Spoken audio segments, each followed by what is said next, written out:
Hi, I'm Steve Pomeroy from Canada, associated with the Canadian Housing Evidence Collaborative at McMaster University.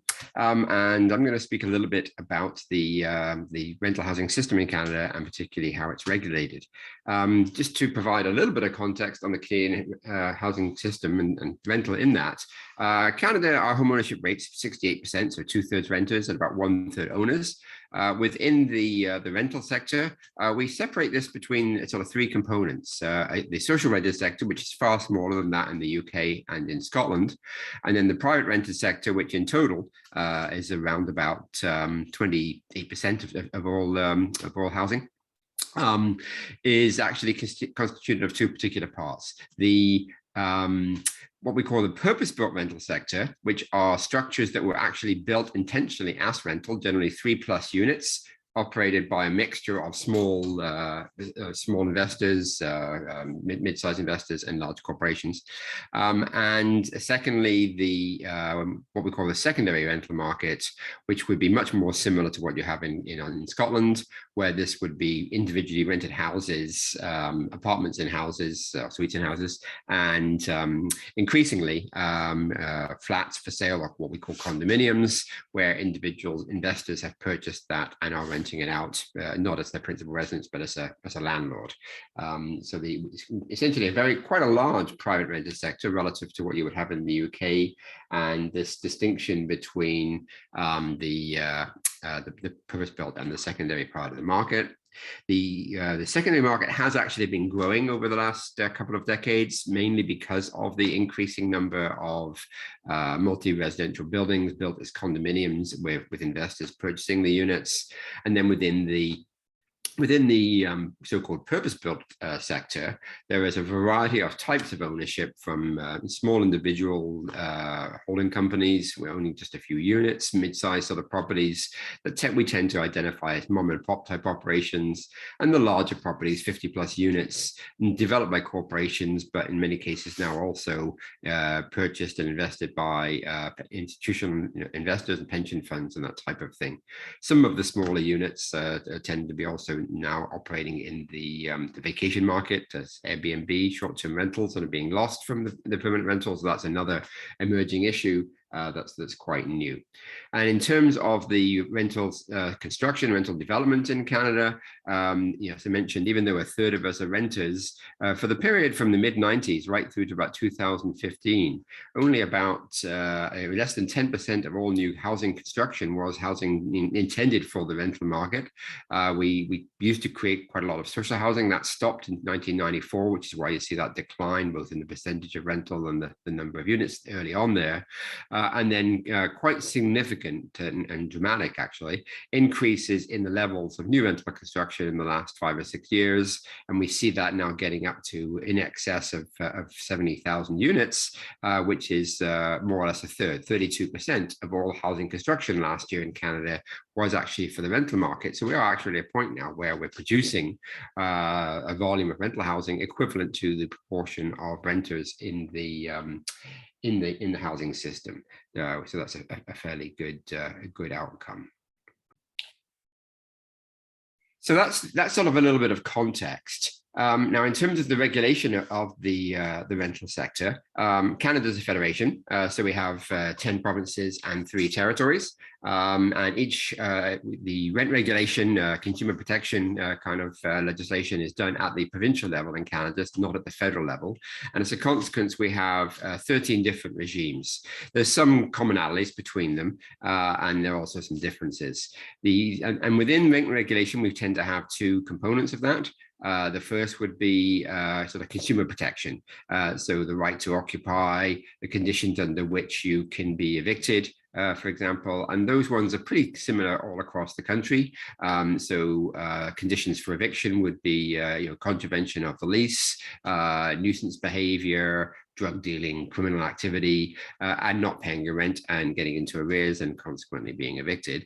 And then the other one that's more prevalent in the secondary market, where they are smaller units, other owners might want to occupy themselves, there is a provision that if an owner wishes to occupy the unit himself or for his immediate family, that too is grounds for eviction. So some would argue that in the secondary market, that the security of tenure is not as strong as it would be in the purpose-built market, where if you've got a 50-unit building, chance of someone in the family wanting a unit are much smaller than would be the case in a 1 or 2 unit portfolio. The other part of the rent regulation, and probably the more relevant part, is with respect to how we manage and control the frequency and the amount of rent increases, so that we, across the jurisdictions, we have about Alberta, Nova Scotia, Saskatchewan, so 3 jurisdictions that really don't restrict how frequently nor how much a landlord can increase the rent. In the other 10 jurisdictions, we essentially do control the rents for sitting tenants. And typically that would be, they can only increase the rent once a year. The amount of the increase is generally set by a regulation, a guideline, annual rent increase guideline, usually pegged pretty closely to the consumer price index, so more or less the rate of inflation would be how much the rent could go up.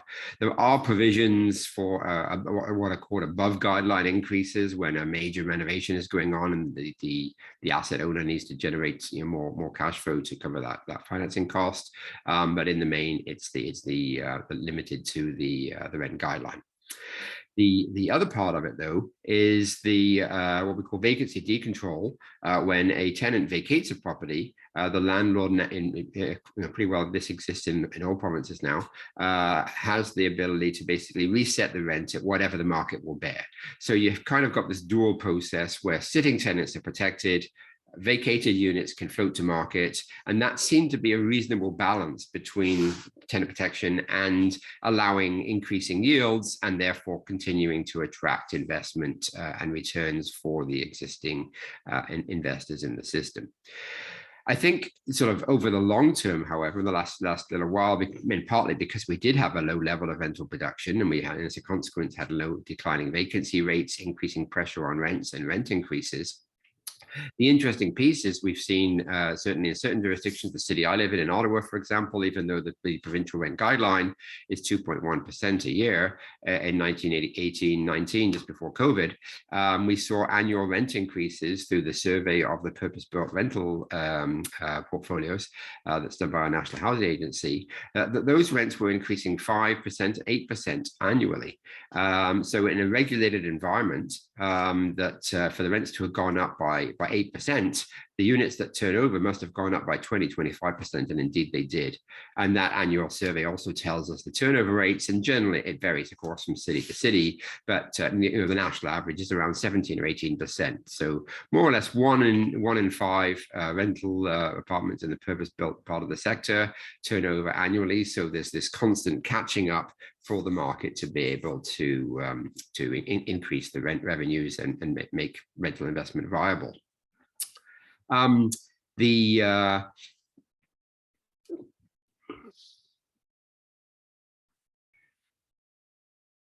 So now the other important part of the discussion really is the extent to which regulated markets result in disincentives to build.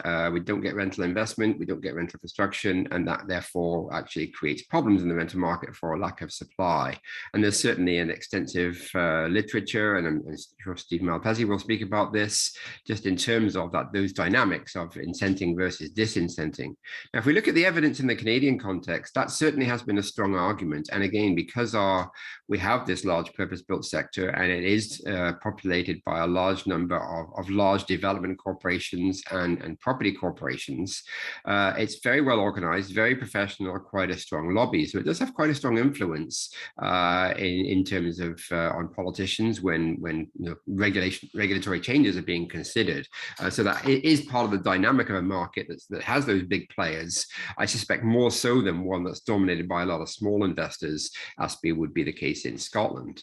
So they've always brought forward the arguments in the case when governments were contemplating making regulations stronger to protect tenants more because of large rent increases. They've always pushed back and said, no, if you do that, we'll stop building and then you'll have a worse problem, so government pulls back.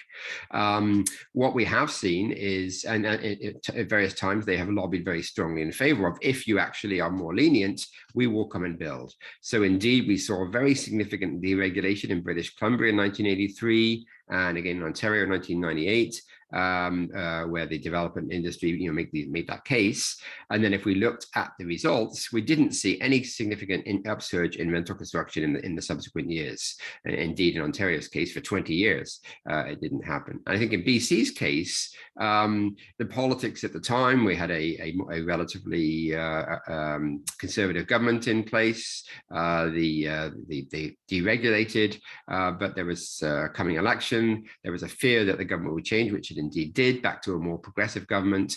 And therefore the fear they would bring back control. So actually not having a regulated situation created greater uncertainty because you didn't know how it was going to change, versus actually having regulations in place and knowing what the rules were. So there was some political sort of interference, if you will, in that particular situation. In the Ontario case, significantly more lenient. We removed the controls on all unit rents and moved to the system of vacancy decontrol in 1998.